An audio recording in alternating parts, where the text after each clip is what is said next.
Aux difficultés que traverse actuellement le marché commun s'ajoute la nouvelle qui a été accueillie souvent avec stupeur hier. Le chancelier ouest-allemand, le prix Nobel de la paix, Willy Brandt, a démissionné. Or, M. Willy Brandt était l'un des piliers de l'Europe et probablement celui qui aurait permis le mieux de définir des relations entre l'Europe et les États-Unis.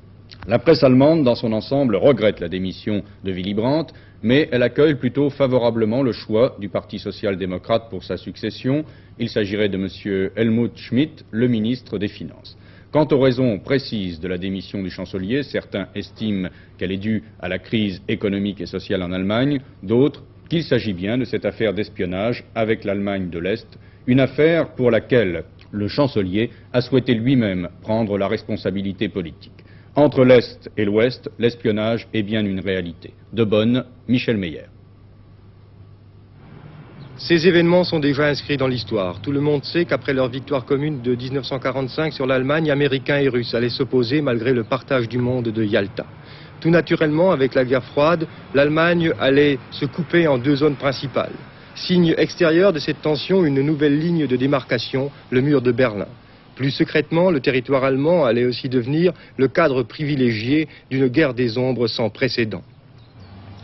Rien qu'avant la construction du mur, plus de 2 millions d'Allemands ont fui la zone russe et rejoint l'Ouest.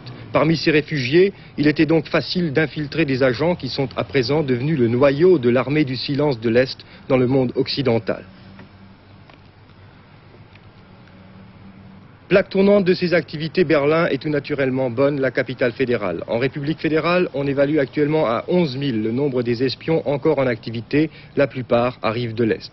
Une centaine d'entre eux seraient hautement placés dans l'appareil politique, économique et syndical de la République fédérale. Le réseau téléphonique de la République fédérale est peut-être le plus écouté du monde. Personne ne s'en scandalise, c'est une nécessité devenue évidente.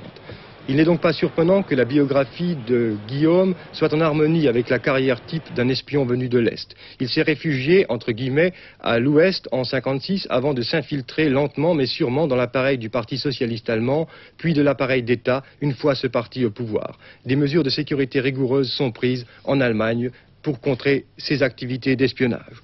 L'interdiction de la carrière publique aux communistes est d'ailleurs un signe très critiqué de cette lutte contre l'espionnage.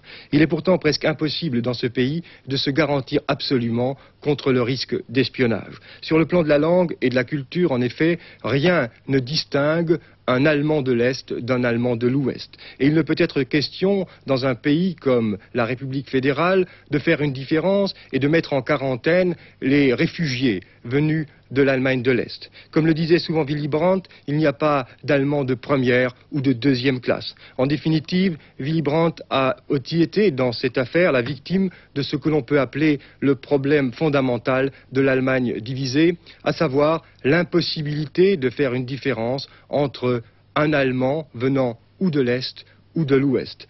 L'impossibilité de distinguer un Allemand qui croit au ciel d'un Allemand qui n'y croit pas, dirait Aragon.